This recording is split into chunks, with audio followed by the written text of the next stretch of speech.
Hello crafty friends, it's Jess from jesscrafts.com, and today I have a card video that is sponsored by Jessica Lynn Original.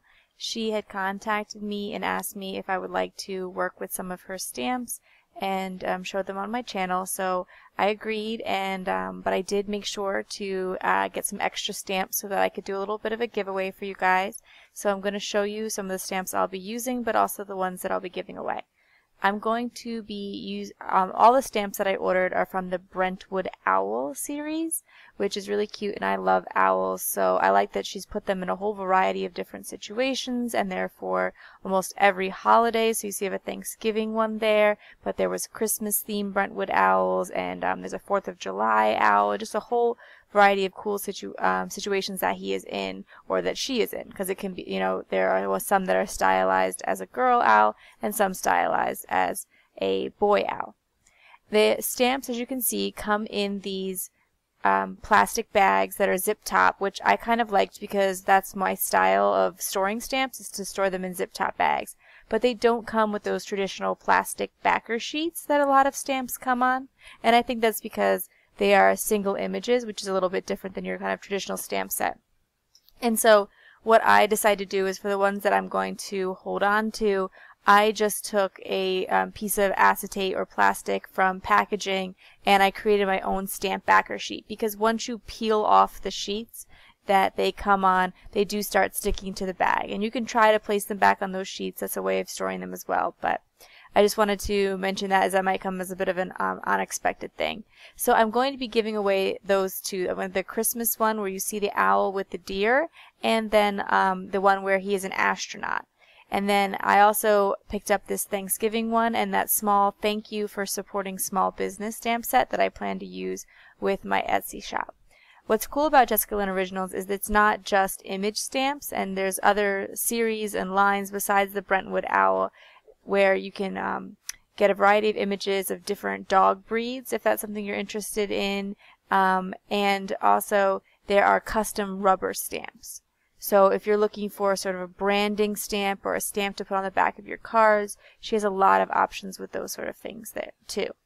So as you see, I took a piece of plastic packaging and created my own stamp backing sheet there, just so that I have something to hold the stamps from this set. This set actually comes with the main owl image, but also a little heart, a leaf, and another small, I think it's more of a flower image. So there's a little bit of some variety to set the scene, and I will be using the leaf to create a background for my card. So I'm stamping this out on a tag because I'm going to be doing some Copic coloring, and I'm using Black Licorice Hybrid ink. When I first stamped it down, I found that the image didn't turn out so good. And what I think what's going on here is they are really large stamps.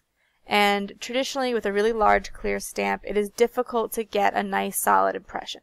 So some suggestions: if you have a MISTI tool, that's going to be perfect because you can stamp more than one time.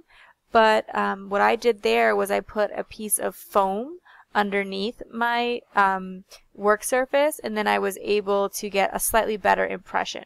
Also, certain inks just stamp better naturally. The VersaFine ink gives really solid image, but it doesn't work as well with Copics. So any tips that you normally use when you have a large image will probably be helpful here. And one particular area of the stamp that didn't stamp solidly was the eyes. And so what I chose to do was just take a Memento Tuxedo black marker and draw on those eyes, because it is a large dark area in the middle of a large stamp, and so it's kind of understandable that would happen, but I just wanted to make sure that I mentioned that there was a little bit of unevenness in the stamping. So like I said before, I'm going to color these with Copics. If you like coloring, Jessica Lynn Original is going to be a really great place for you because they have a lot of detailed coloring images. I love critters, I love owls, so this series in particular was right up my alley, but in terms of coloring really large detailed images, it's not something I do as much, but I will say that I had a lot of fun coloring in this image, and it's, there's some more tricky aspects to it because you're dealing with a lot more shading, a lot more color choices, but instead of having to build your own scene, it's kind of already built out for you. For the coloring here, I'm using E35 and 37, and then the E77 for the highest contrast. So my very darkest shadow areas are going to be in that E77 marker. And I have basically just added drop shadows. So where the clothing meets the owl or the owl's wing meets the body, those are drop shadows, essentially where the thing in front of what you're coloring would create a shadow. Just drop the shadow down onto it. So that's why it's kind of referenced as drop shadows. And with this owl, there are a lot of layers. And what I liked about this particular one with the pterodactyl is it came with a pre-colored stamp image. Not all of the Brentwood owls come with a pre-colored stamp image, and I'm not sure how you know which ones are going to. But I liked having that for reference because I wanted to make sure that I was coloring all the layers of the owl correctly, and I wasn't sure like if the black area was supposed to be the iris, for the pupil, and then I should be coloring that outer edge differently. But you can kind of see in the reference image that the eyes are just that black part, and so that helped guide me in my coloring. So I appreciate when those sort of pre-colored images are provided for you. But I also know that if the image isn't provided for you in the packaging, that Jessica Lynn has a design team and they have a variety of the images colored out on cards for you to look at as a reference to. I chose not to do all of the coloring on screen because there are some detailed areas which are a little bit trickier to get into with the video camera on top of the card making area, so I chose not to color those in on camera. But for the clothes here, I'm just trying to give that effect of the owl being rounded, so I'm adding the shadows on the left and the right, which will give that rounded effect. And then I'm choosing to make sure that the dots on the clothing are going to be darker, so that way I don't have to avoid coloring around all those spots. That's just a general good tip. If you have some spots on clothing or that sort of thing, if you make them darker, it can save you some time. I decided to color in the grass with Copics because it's a relatively small area, and there's that detail of the blades. So I felt that would be harder to do with the distress like I'll do with the sky. And so I'm using G99 and 94. And those markers are a little bit far away from each other.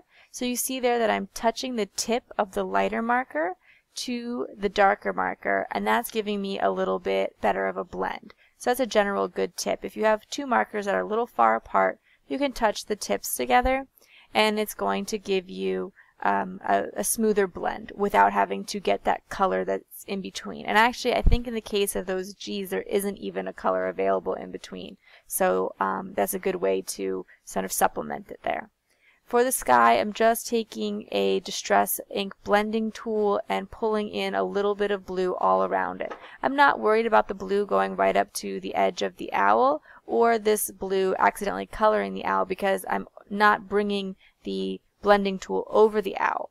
It's just sort of creating a little halo around it, and it saves a lot of time versus trying to color in the sky, but still gives the effect because, the sky isn't perfectly even. The way the shadows and light play off of it. So once I had that tag finished, I decided that I wanted to add it to a card, and rather than just pull out some pattern paper, I thought it would be fun to continue to use the stamp set to create a background. So here I have my Hero Arts shadow inks, and I picked 3 different greens. At first I thought that maybe I would try an ombre effect with them, but then I thought because the owl tag will cover a large portion of it, you wouldn't really be able to appreciate the ombre as a lot of it would get covered up.